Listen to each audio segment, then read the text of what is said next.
Bonjour, Balandia Chronique d'Ines TV. C'est toujours Gilmas, votre frère, Nakacha Analyse Patriotique. Lelo nazo bimisela bino ba secret lisusu oyo nanga otiko bwaka na mesa. Toujours pona ba négociation oyo komi ligne rouge sikoto komi na ligne rouge et sika mutu na mutu il faut sala choix na ye. Tout ce que Tshisekedi a kosala ou bien nanga kosala et ko engager pays mobimba. Toza na ligne pendant na ligne ya suka na niveau ya Doha. Oyo biso ba peuple toza kozela et pas ya kone nanga oya komi liso ya peuple congolais, oya komi image ya espoir, image ya paix, image ya sécurité ya peuple congolais na minicho selonga. Nous avons des positions principes qu'on ne peut pas changer, qu'on ne peut pas vraiment qu'on ne veut même pas louper dans les négociations de Doha. Pas de paix sans la libération totale des prisonniers politiques. Ça, c'est quelque chose que le AFC M23 nous a proposé et nous a dit. C'est quelque chose qu'on ne peut pas changer. Il y a également la priorité sociale et la reconstruction. Donc, la réouverture des banques dans le nord et le sud Kivu qui symbolise le retour de la vie économique et de la dignité. Également, la fermeté politique. Nanga ne cède pas à la manipulation ni à la pression de Kinshasa. Ce n'est pas Kinshasa qui va vous donner la pression. C'est la population congolaise qui vous tend la main. La population congolaise qui espère à vous, Nanga, c'est elle qui va vous donner la pression.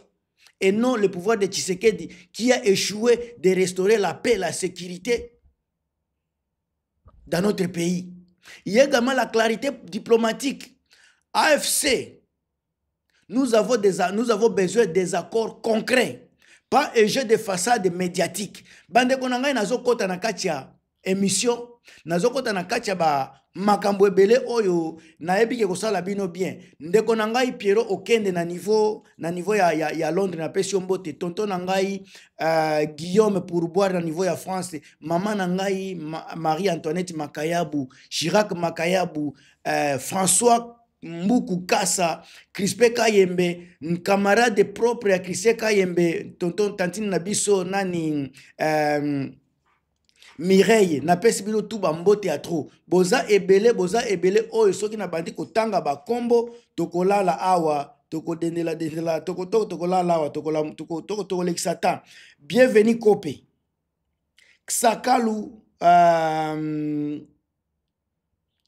alors, boza ebele, mais merci en tout cas, Victoire Kalinga, na nyoso boza kosala, pona chaîne Chronique d'Ines TV Oyo. Alors, depuis plusieurs mois, Tshisekedi s'enlise toujours dans un jeu diplomatique qui est dangereux. Oyo bino nyoso déjà boyebi.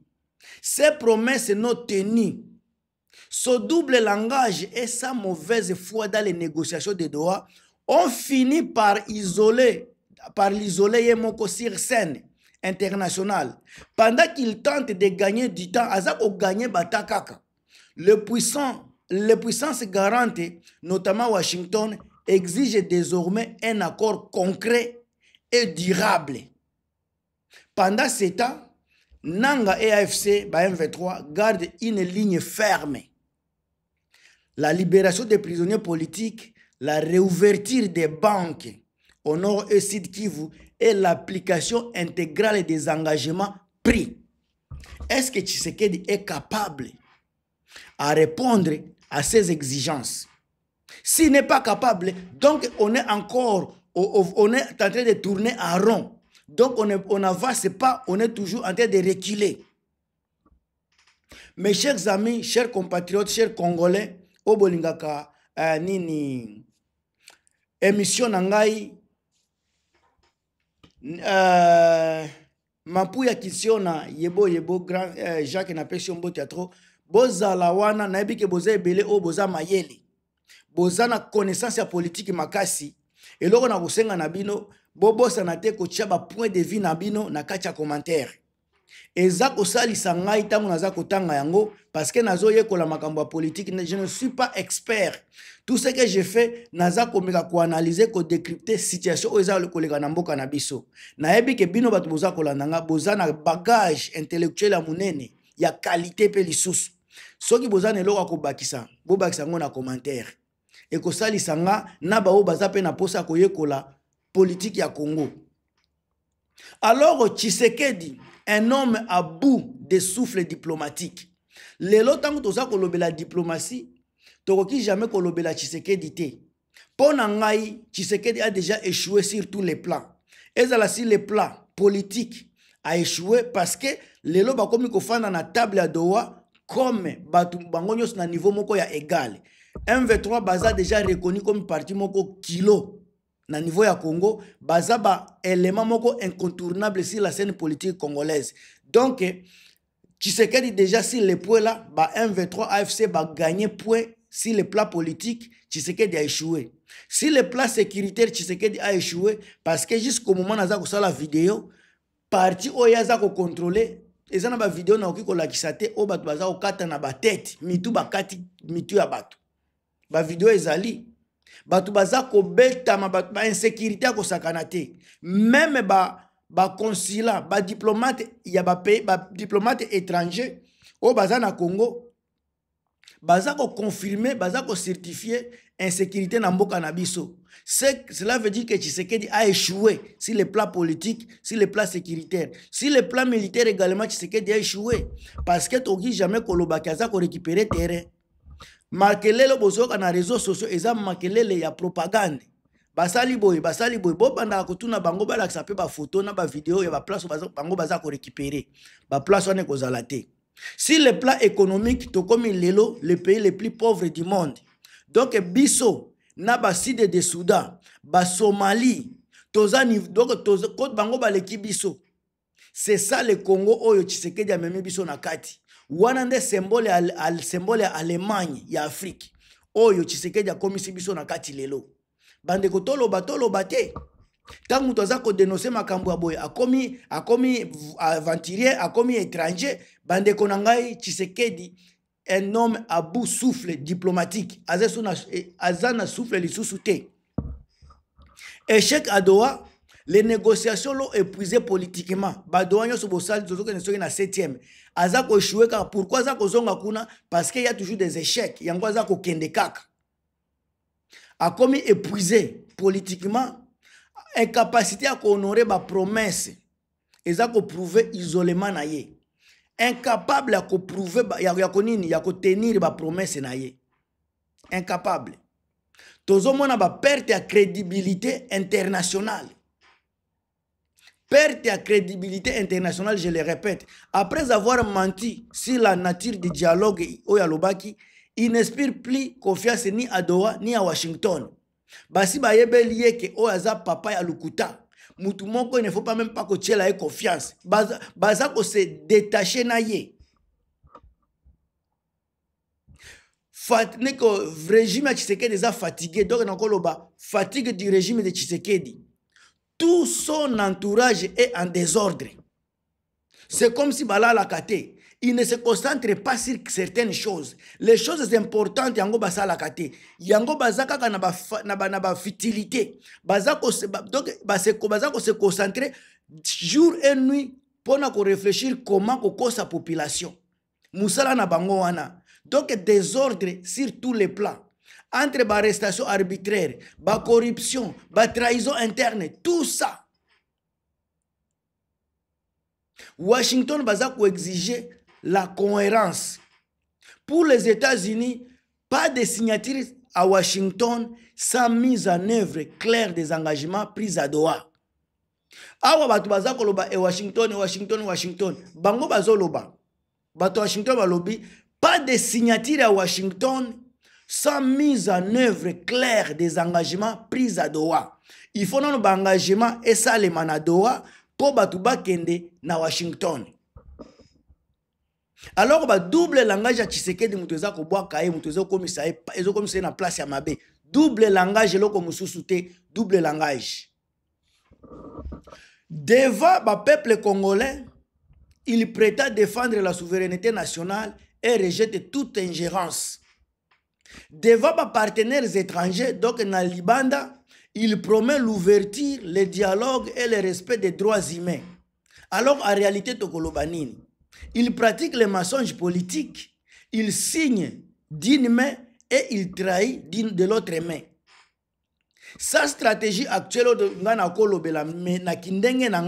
stratégie actuelle à Tshisekedi, Azako jouer carte à temps. Azako l'excellabis temps.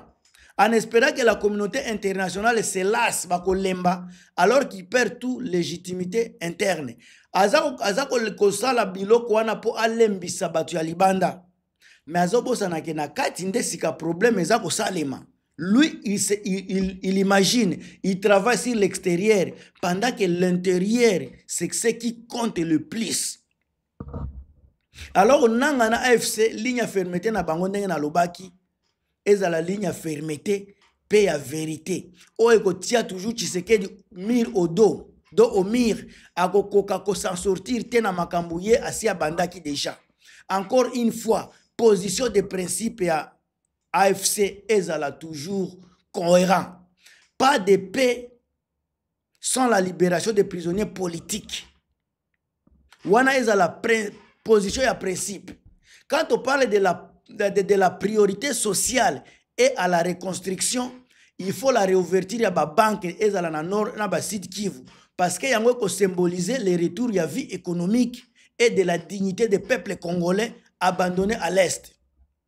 Il faut également la fermeté politique. Nanga ne doit pas céder à la manipulation. Yakisasa. Encore une fois, le peuple congolais a les yeux virés vers Nanga et non Tshisekedi. Nanga est devenu l'espoir du peuple congolais. Nanga est devenu, donc, à part espoir, est devenu donc le chouchou. C'est lui le défenseur de la population congolaise aujourd'hui. Alors la clarté diplomatique, donc AFC, nous voulons un accord qui est concret. Pas de façade diplomatique ou médiatique. On n'a pas besoin de cela. On a besoin de choses concrètes. Tout le monde connaît comment les médias marchent. Mais nous, on ne veut pas cette façade médiatique-là. On a besoin d'une réalité, des choses qui sont concrètes. Un accord concret à l'inspiration des peuples congolais. Alors les Américains, ils ont dit, pas de Washington, ça Doha. Ils ont dit ça encore une fois. Les Américains ont compris le jeu de Kinshasa. S'ils veulent un résultat tangible, on n'a pas besoin d'un discours. On a besoin des actions. Doha est le test de la vérité à Tshisekedi. C'est le Doha, test. Place Wana, c'est là où on va mesurer la sincérité et la volonté de la paix. Il y a un régime à Tshisekedi. À partir de Doha, on va mesurer sincérité et volonté. Nanga a le soutien moral de ceux qui veulent une paix durable. Il faut qu'on y ait Bawana. Tshisekedi veut des photos à Washington, à Doha, mais pas la paix à l'Est. Lui, il est pour des photos, pour les médias. Mais le soutien moral de ceux qui veulent la paix, le soutien est à Nanga. Tshisekedi, il le sait très bien. Alors, Bandeko, Tshisekedi est désormais prisonnier de ses propres mensonges. Doha est sa dernière scène diplomatique, mais aussi sa tombe politique. Doha, otozomona tozolobela Doha, est sa scène diplomatique ya souka ya Tshisekedi, et puis tombe diplomatique naye en même temps. Pendant que Nanga reste cohérent et visionnaire, Tshisekedi s'enfonce dans la distraction, dans l'arrogance et dans la fatigue politique. L'avenir du Congo ne dépend plus des discours, mais des actes concrets. Et c'est Nanga et AFC qui incarnent aujourd'hui cette voie de vérité, de justice, de stabilité durable. Bande konanga est-ce que na lobi mabe? Bino batu boza ko attaquer nga pour rien. Na fingi nanga mutute. Na zolobela mboka nanga. Il y a les gens qui aiment ce que je dis et il y a également les gens qui n'aiment pas. C'est normal, c'est ça la démocratie. Et zana ba oyo baza pour oya ko aza ko lécher le cul de Tshisekedi. Un monsieur qui a mis le Congo par terre. Ce qui est l'autre parmi les pays les plus pauvres du monde.